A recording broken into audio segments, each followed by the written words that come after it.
This is the Michael Brighton Show.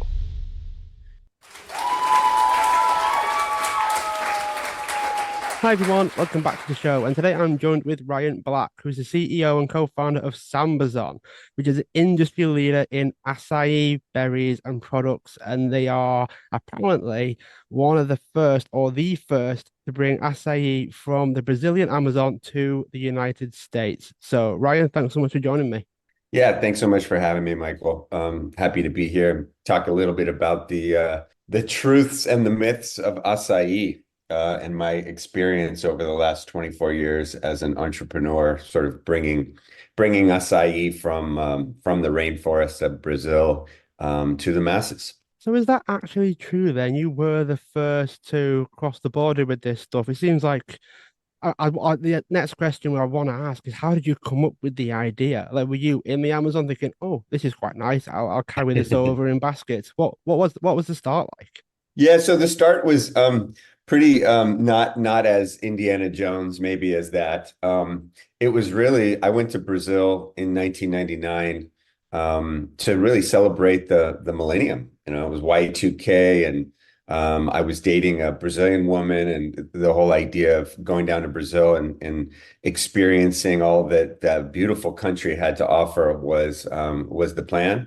And so one day, just a couple days before the New Year's, I went for a surf on the beach, and afterwards, somebody handed me a bowl of something called acai, and it was this purple, sort of looked like a smoothie, but it was in a bowl, and it had, you know, very nicely cut, sort of sliced bananas and granola. On the top, and you ate it with a spoon, and it was frozen. And you know, on a hot day on the beach, it was a perfect sort of experience to not only you know, refresh me, but also feed me a bit. It was quite filling. And what I learned really quickly was that this product, this food, if you will, was from the Amazon rainforest. I was not in the Amazon rainforest. I was at the beach in the north of Brazil and in the northeast of Brazil. And what I learned was that this acai bowl thing had just become popular in Brazil in the 90s. While it was consumed by indigenous people in the, you know, deep in the Amazon rainforest for centuries, it was only in the 90s when the Brazilian jiu-jitsu fighters had family up in the Amazon. They wanted to bring it down to where they live to train with it in Rio de Janeiro, in order to bring it from the Amazon down to Rio, which is, you know, kind of the distance from, like, I don't know, Los Angeles to New York. I mean, it's far. It's not, you know, it's not down the street. It's a far distance. In order to make the fruit travel, they had to freeze it, and so they began mixing it with different things and came up with this mixture of acai with a sugar syrup to sweeten it, to make it taste better, because on its own it's a little bit bland. And it's bland because it actually has zero sugar in it, which is one of the reasons why we call it a superfood. But we'll get into that for a minute. But my experience was this acai bowl, this cool thing that had just become popular. And not only did I enjoy the way that it made me feel, but it was delicious. And so wanting to have this product the next day or the day after, myself and my friends were sort of like, wow, this is something that, you know, not only is everybody here enjoying, but something that our friends back in California would enjoy, where, you know, we also live in a beach culture. And so that was really the initial, I wouldn't say it was a discovery. It was my initial experience with acai. And at that point in time, there was no acai outside of Brazil. So I was myself and my co-founders were the first ones to bring it to America. And then later on, over time, we were able to bring it to a number of different countries around the world, as were other entrepreneurs to their respective countries or to the places that they lived. So that was kind of the beginning, the first, you know, the first taste, if you will. It's interesting when you hear stories like that because usually It's either you find something or you experience something that you then want to bring to others. What were the next steps then? So you try the acai bowl and you think this needs to be where I live. This needs to be in the United States. What happens then? Like, do you Yeah. carry it across to give to your friends? Like where does it go from there? Yeah, so where it went from there, I was actually for the 6 months after that, I was actually living in Europe. And I went up to I remember going up to Oxford, actually to the Cambridge, I can't remember if it was the Cambridge Library or the Oxford Library, but I went up there because I heard that the sort of uh, uh, journalists or the academia, not the journalists, the academia was looking at acai because of its health benefits. I thought it was quite interesting, and I actually went up to the library and I found a book in Portuguese, which I was a little bit capable of understanding at the time. Now I'm fluent in Portuguese, but at the time I was just a little bit capable. And I've actually found a book on the chemical composition of acai. And what I found was that acai has a pretty remarkable concentration of omega fatty acids, similar to olive oil or avocado or even fish or something like that. So it has this rich omega fatty acid content that's really good for your health, right? And it's quite filling. And it's light on your stomach. So it has these omega fatty acids in a fruit, which is very rare. And then it has some things that other fruits do have, like fiber, and a really strong amount of antioxidants, more than blueberries and more than pomegranates and things like that. So and then it has zero sugar. So when you combine these three together, you really have this like building block of, something strong for your body that you can consume. You can get full, but at the same time, it's not heavy, And so, as a fruit, I tried this and learned about this. And between my first experience of the deliciousness of the product, and you mentioned before that your experience with acai was that it was quite bitter. When you try it without sugar, it's quite bitter, sort of like cacao would be. But when you add sugar to it, this wonderful flavor that kind of tastes like a mix of berries and red wine and maybe even chocolate kind of comes out. And so that's the way most people consume it around the world today, is with something to sweeten it. And then you have this kind of wonderful taste. So at that point in time, I also learned that Greenpeace actually came out and said that acai was the most important non-wood forest product in the entire Amazon in terms of money for the people and for the forest. And I was that really surprised me. I was like, wow, this little fruit that nobody's ever heard of has this potential to be the most important non-timber, product in the entire Amazon rainforest. And so at that point in time, we formed a company called Sambazon, and it was based on three pillars. The first pillar was this deliciousness and beauty of the bowls themselves. That's why you see, I mean, there's literally, I'm not even joking, there's 10 million posts on Instagram of acai bowls because they just look great and people love that. So you have the delicious taste and the beauty.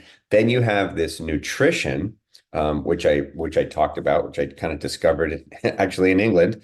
And then you have the potential of a sustainability initiative because people who live in the Amazon rainforest are just like us. They need to feed their families, they need to work, and the opportunities that were available to them to make income were, things like soy, cattle ranching, mining, sugarcane, timber, charcoal, all these things that are pretty extractive and even destructive to the forest itself. But acai is this renewable resource that literally grows on the trees in the backyard of the forest that's wild harvested. And it provided this income opportunity for the people to earn money and leave the trees standing, actually protect the biodiversity of the rainforest by protecting the trees. And so these three things together, beauty and deliciousness, nutrition, and then environmental sustainability became the three pillars of us to start a company called Sambazon. And Sambazon actually means sustainable management of the Brazilian Amazon. That was the impetus of the founding of the company. And at 25 years old, how myself and my co-founder decided we were going to go out and change the world. I actually found that bit even more fascinating than the actual fruit because you've almost created this entire ecosystem that's renewable in a way, depending on how fast the berries grow. And it just keeps kind of growing and helping each other. So share a bit more about that because I find that really interesting. Yeah, I mentioned that I was intrigued because the Brazilian jiu-jitsu fighters were training with it, and the reason is because I was actually a American football player at the time, and so the nutrition part really attracted me. I also went to uni in Boulder, Colorado, which is pretty well known as an environmental school, and so learning about this, the environmental potential, what I like to call the promise of acai. The promises of acai was that if you harvested it in an environmentally friendly way, say an organic certified way, if you worked with the local people in a fair trade certified type way, then it could be an example of sustainable development in the Amazon rainforest. It wasn't that way on its own.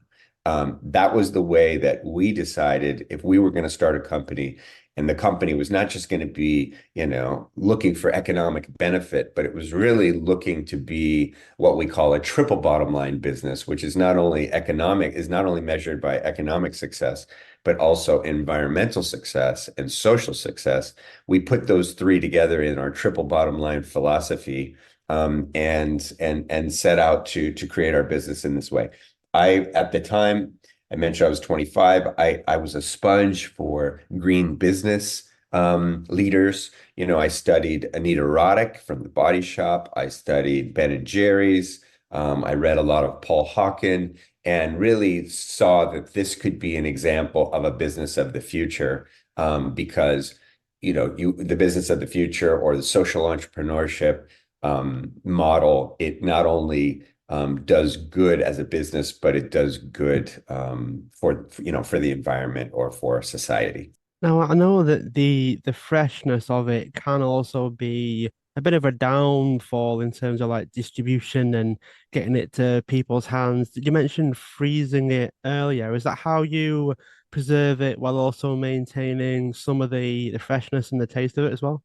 Yeah, acai it's a little berry that kind of looks like a blueberry. It's a little bit bigger than that, but it has a solid seed inside of it that's 90+% of that berry. So you're really just talking about the skin of the berry that's kind of like a grape skin, really thin, and then you have a really small layer of fat, like a green layer, almost like think like avocado, but again, the size of like a grape skin. So when you process it, you actually scrape the skin and the little bit of green fat off of the seed, and you add water to make a pulp. And that pulp needs to be either consumed or frozen within, say, 36 hours. So it's really quick. So you either consume it fresh in the Amazon, even in parts of Brazil, like Sao Paulo or Rio de Janeiro, you never find fresh acai. You won't find fresh acai outside of the actual Amazon rainforest. So we, just like everybody else in Brazil or anybody else in the world, when we process the acai, we freeze it within 24 to 36 hours, and then it's held in a frozen state. And in that frozen state, you do protect all of the nutrients that are in the acai. We, of course, pasteurize the product.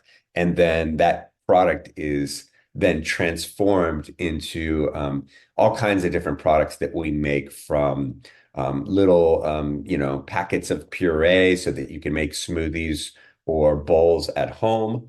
We have a scuba bowl, sort of like a sorbet product, that we market to, restaurants and juice bars and coffee bars and things like that. And that's probably what you would encounter, on the street in the UK or any, most places around the world. You'd get an acai bowl. It would be that product, one of those two products. Um, and even in the US, we started doing stuff like making a smoothie, like a juice out of acai that we sell in a 1 liter bottle as an example. And people either drink that juice or they pour it in a blender to make a smoothie at home or something like that. So there's a number of different products, but they all start with a frozen acai pulp. I think that you could actually have a lot of information, a lot of knowledge that can actually help other companies as well. Because I hear that you're very big on sustainability, everything from what happens to your waste to how you help the Amazon rainforest, whether you're protecting it, whether you're adding value to the people that live there. Share a bit about that side of things, because I think a lot of companies see what goes on. They may even be aware of what happens behind the scenes, but most people, even companies, they don't really know what goes on. They don't know about what you do with your waste products or your seeds, for instance. You mentioned the seeds before. What happens behind the scenes to make all this happen? Because I even hear that you donate to the actual communities as well. It sounds like quite a big operation that you've got going on. I think that we as business people, and as what I consider myself a social entrepreneur, have a responsibility to, not just to make money, but to do it in a way that you're supporting, the greater good of society. Social entrepreneurs. I think being a social entrepreneur is actually harder than being a regular entrepreneur because you have what I mentioned previously, you have these different lenses of how you measure success through the triple bottom line philosophy, not only economically, but also socially and environmentally. So for us, it's an ongoing effort, of course, to make sure that everything we touch from the forest itself and the growers that we work with, all the way to our customers out there, we're trying to consistently improve the business model so that we can do no harm, we can sustain livelihoods, we can support biodiversity, sort of all the things. And as I said, it's an ongoing job. It never ends because we at Sambazon, we have a term that we talk about, which is called palm to palm. And palm to palm means the palm of the acai tree, because it's a palm, acai palm, all the way to the palm of your hand. So we have decided early on that we were going to work from palm to palm, and that includes everything from our waste. We do things like, of course, we do at our factories in the Amazon. There's wastewater treatment and things like that to make sure that the water is um, you know in the right condition before it would be added into the field or the river or whatever it is. There's also things like, we take those acai seeds, which are a waste problem, and we either burn them for electricity in our furnaces.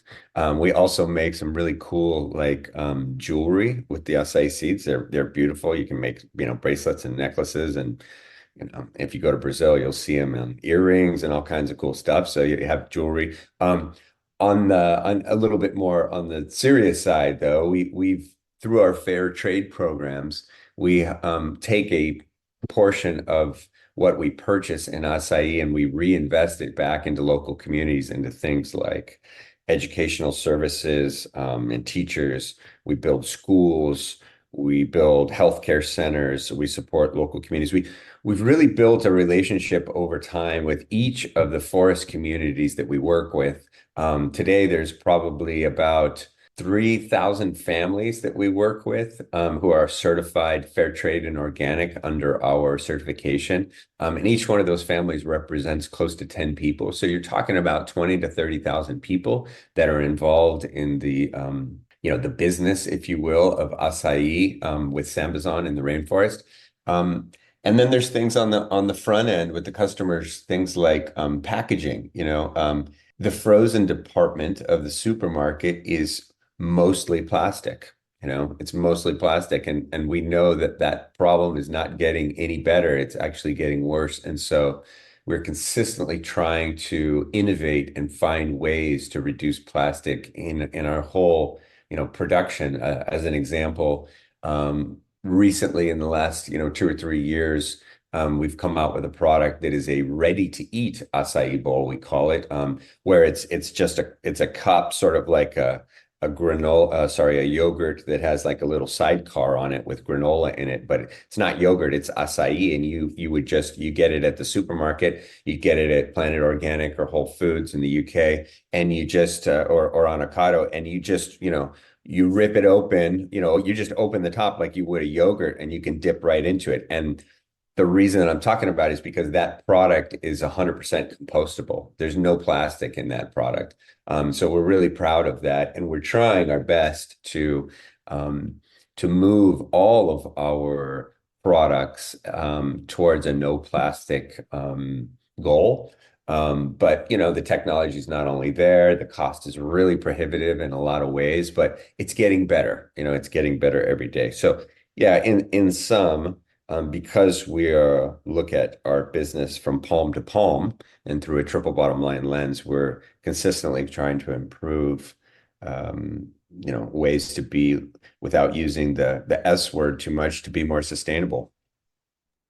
Is there anything that you can think of that was perhaps an unusual solution? So something that you were trying to solve, whether it was sustainability or transportation or anything that you tried to find the solution for, and it turned out to be an unusual one. The whole sort of apple falling on the head, creating gravity kind of scenario.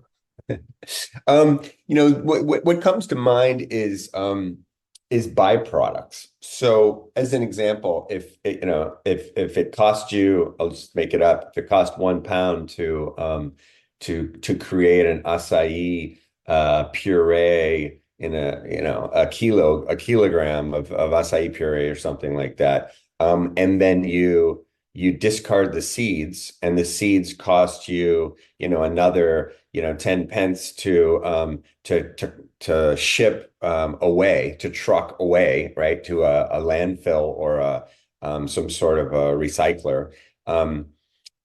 Then, now your costs are 10 pence for that, plus, cost you $1 for the acai. But if you can find a way, for instance, to turn those, which we have found a way to turn those acai seeds into like a biofuel, where we can actually not pay 10 pence for them to go away, but actually recoup 10 pence, instead of burning wood or using electricity to power the boilers and the furnaces in the factory. Now you've actually created a revenue stream out of a byproduct, which makes your initial cost of a kilo of in this example, just 1 pound of acai. Now it would make it actually 10 cents less or 5 cents less or something like that. So it's not always exactly how do I reduce the cost of the product that I am producing. It might be through utilization and monetization of byproducts, which allows you to lower your cost and either improve your margin or improve the price to the customers on the shelf. So it's more of that kind of game in the world of food manufacturing than it is necessarily an apple falling on your head. More like an acai berry falling on your head. Yeah. Or seeds raining from the skies and you turn them into a necklace or something. Yep. The acai tree is it's a it's a palm tree that's about 10 to 20 meters high, and it's quite thin. So it's pretty amazing to see locals, men and women, climb the tree with sometimes a knife, in their pocket, and climb, shimmy all the way up the tree and get the acai berries and then slide down the tree pretty quickly. I mean, they do it, professionally because that's how um, they do it so often. They're just so good at it, and it's fascinating to watch and to know that our palm to palm story sort of really touches people, that many people from, from the forest all the way to the customer on a daily basis. It's pretty cool. It must be fascinating to actually stand and observe the growth of the company. It must be fascinating to see because obviously you started decades ago. You've become probably the biggest and the first acai berry company in the world, and I'm sure there are plenty of things in the future that we can talk about. But what is it like for you to be at the forefront of all of that? Yeah, it's a blessing, honestly. It's a, I'm very appreciative and grateful of the opportunity. It's been a lot, any business, I think, especially over 24 years, has its ups and downs. We have the benefit of having a fantastic product that whether you're, 5 years old or you're 95 years old, people just really enjoy the product because it tastes really good, even if it wasn't, so good for you or, have all these health benefits or it had this sustainability message. People would like it because it tastes good. And we talk a lot about purple smiles. The product is purple. And when you eat it, it kind of gives you like a purple like milk mustache in some ways. And we just talk about purple smiles. We try to not take ourselves very seriously. We take acai very seriously, but we don't take ourselves very seriously, and know that we're creating purple smiles around the world. So I think it's great. I remember being 25 and thinking that, being a social entrepreneur was the greatest job in the world because you can put your efforts towards something that you love. And, I think other people have said it before. If you feel like you have purpose and you're on a mission in your business, then you don't feel like you're actually working. You just feel like you're doing good. So that's something that has always been the case with me. And I think with our teammates, it's also something that I consistently try to communicate is really that, um, you don't have to go down to the Amazon or, go find something in the jungle of, someplace in the world in order to be a social entrepreneur. You can actually work in a company that has purpose, that was founded by maybe not the one who founded it, but just like a house where, when a house is being built, it's like, some people come in and they clear the land and they lay a foundation, and then like other people come in and they frame the house and they start building, and then other people come later on and maybe they're painting the house, and other people come later on and they're doing the landscaping of the house. And so different phases and different stages of the business, and all of those people in our company, whether they're the people who were in Brazil on day one, like myself, or the people who are out on the street today,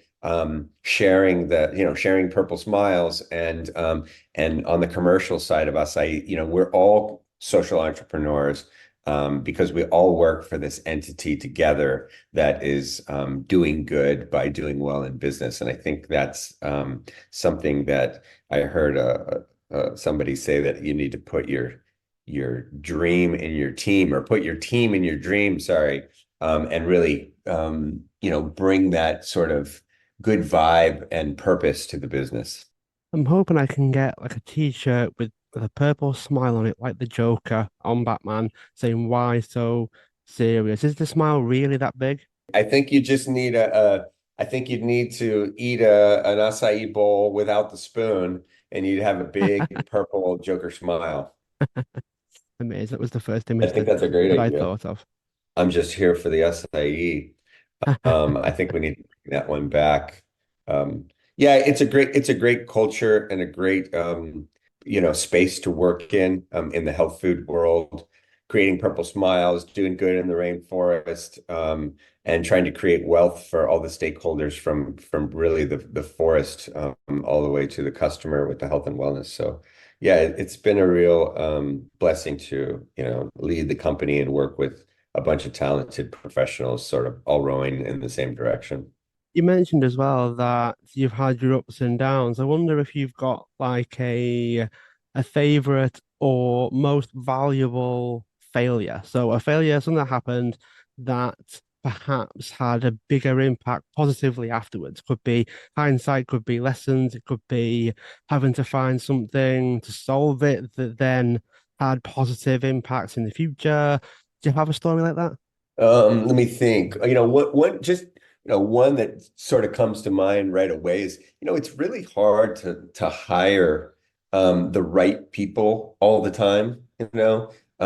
Sometimes you need somebody for a new job or a role, and you go out and you interview, and everything seems great, and then you start going down a path and then realize that maybe the fit isn't right or whatever it is. And I think you learn from your mistakes. Somebody said to me when I was just getting started that experience comes from or learning comes from either experience or from making mistakes. And I didn't have any experience at all. So I kind of figured I needed to go out there and start making mistakes. And I made a lot of them, a lot of mistakes over time, whether it was with people or it was with products or it was with partners, just a lot of different opportunities. But that's how you learn. And so I think that, and I think it's a cliche, but some people say you learn more from your mistakes than you do your successes. So again, I'm humbled that we have had the resilience to be able to continue on in the business and not get knocked off, if you will. I'm a surfer, kind of grew up at the beach, and I think entrepreneurship is about like, it's like surfing. Once you get up on the wave and you stand on the wave, it's all about not getting knocked off. I mean, the wave goes up, the wave goes down. Um, you just got to stay on the board. And I think that, over time, each one of those little mistakes makes you stronger and helps you to, maybe plan better for the future and be resilient. How do you think about the future? You're a company that's been decades growing. How do you think about the future? What's next for you? How do you ask yourself the questions of where do we go from here?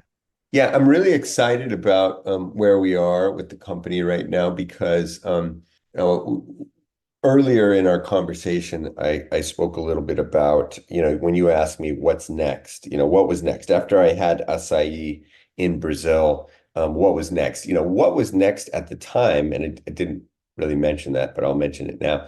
I wanted to come back to the US and start opening stores, my own stores, franchise stores, whatever it was. I wanted to open retail stores. And I wanted to recreate sort of the environment that I experienced in Brazil, where people would go to the acai bowl shop and there would be cool music and there would be a tropical vibe and people would be hanging out with their friends and eating acai.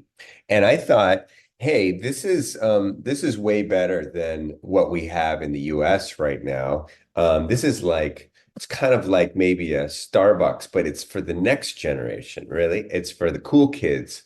And I was thinking that we could create a retail environment that was not only would feed your body, but also would feed your soul a little bit. Maybe you'd learn about biodiversity or sustainability or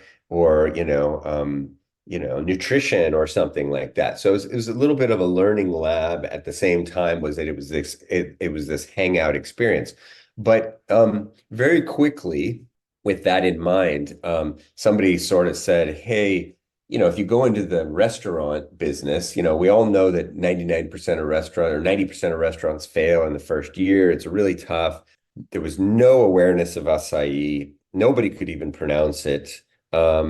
And the supply chain didn't really exist because it just became popular in Brazil at the time. It was still like a cottage industry.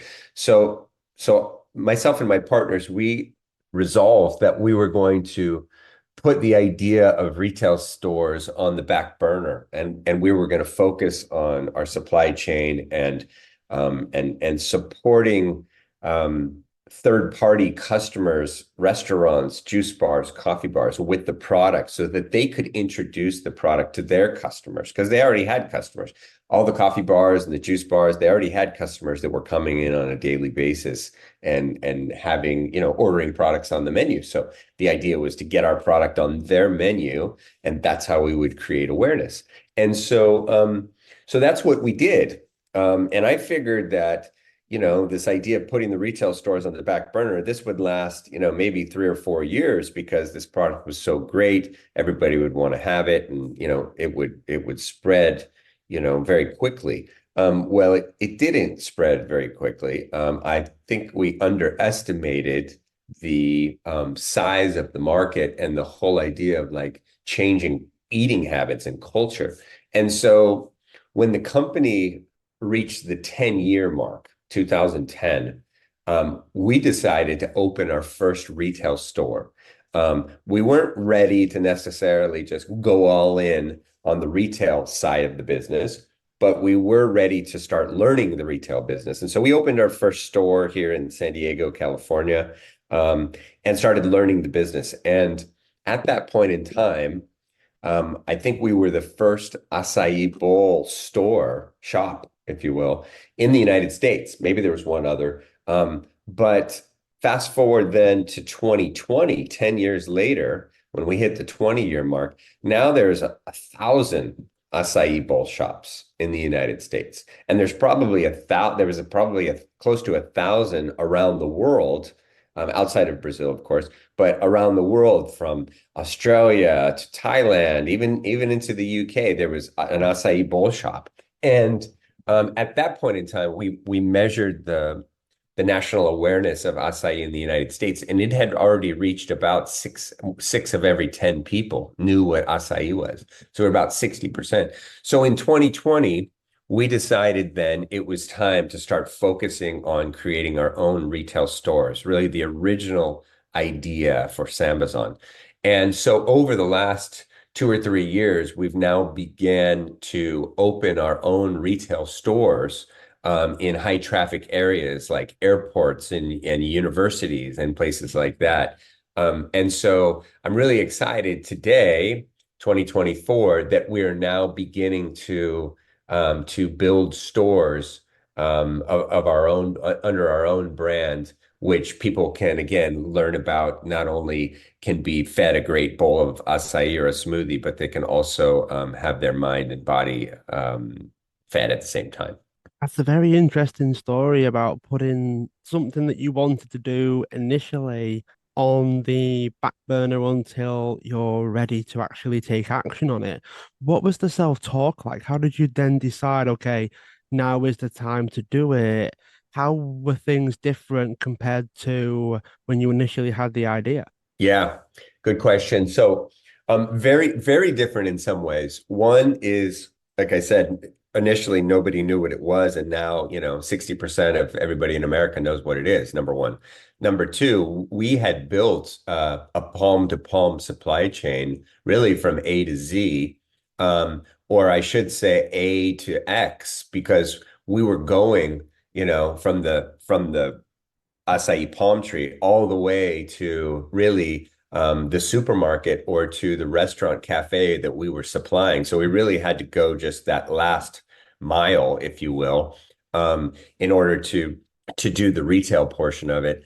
So you had the awareness, you had the supply chain, and you had, as I mentioned, you had 1,000 other acai bowl shops, entrepreneurs, companies, whatever it was, that were out there demonstrating that the product was desirable and could have success. So we felt pretty comfortable at that time. Plus, we were in about 25,000 supermarkets in 50 countries at that time. So we had a pretty broad reach of distribution and supply chain all over the world. And so we felt comfortable with the idea that we and had the capital and the resources to be able to start building a team that was focused on the retail side, supported by our 24 or 20-year-old wholesale side. to be able to then, go in and look at this business seriously and bring the right professionals in to try to go grow the business. And it's going very well. As I mentioned, we're in airports and universities and places like that. So, and it's a virtuous cycle, if you will, where people come into the store, they go to the supermarket, they can eat acai at home.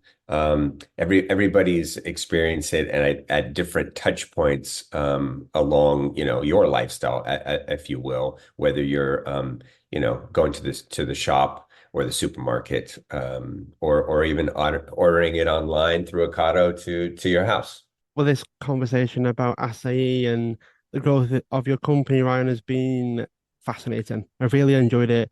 And I wonder if you have any last bits of advice for people that want to start companies, grow companies. Do you have any advice for people that want to follow in your footsteps? Yeah, I would say a couple things. One, as I mentioned before a little bit, in order to do something purposeful, or on a mission or whatever, you don't have to be the one to go down to the jungle to do it. You can find other companies or other entrepreneurs who have ideas, who have had experiences, and really be a part of that mission. The second is, back to my football days. I remember my coach used to always say that, we make mistakes at full speed. And that always stuck with me because, if you're hesitant in your decision making, then maybe you linger too much, and I've always taken the decision that we were going to be decisive in our decision making, and if we make a mistake, well, then we learn and we get back on the horse, and we go forward and we do it right the next time, sort of thing. So I think as an entrepreneur, you need this combination of being decisive and bold in your decision making, be used to like an athlete getting knocked on your butt and getting up and going again. I think that's a hallmark trait of a successful entrepreneur, being able to take punches and be able to get up and be persistent. And just really your attitude. I think I read something the other day on it was LinkedIn, that was basically saying the CEO of some famous company was saying that, your optimistic attitude is something that will serve you extremely well in your business career. Yes, you got to work hard. Yes, you got to have a positive attitude. And in the end, there's something called the Optimist Creed. If you've never seen it, please find it. It's the Optimist Creed, and one of the things that it talks about is to be, to carry a cheerful, smile, and to be kind to every living creature that you meet. So if you can sort of combine that resilience with that optimism, with a good vibe and happy outlook on life and on business, then I think you'd be a successful entrepreneur. Ryan, thank you so much. And I wonder if those that are listening want to learn more about you, Sambazon, Açai, and what you're up to. How can people connect with you and the company? The best way is really through our website. We will receive your message if you send something in the website. I'm also on LinkedIn at just Ryan Black Sambazon. You can find me there if you want to send me a personal message. And our products are available, throughout Europe and the UK. Again, you can get it directly to your door through Ocado, or you can find us at different, juice bars and retail stores in the UK, like the Açai Girls, or through, Planet Organic or Whole Foods. Thanks so much for being a guest on the show. Those that are listening, feel free to subscribe, share the show, tell others, and also leave a review wherever you are listening into your podcasts. Ryan, it has been great. Thanks so much for taking the time today, and I look forward to keeping in touch. Thank you. Thank you, Michael.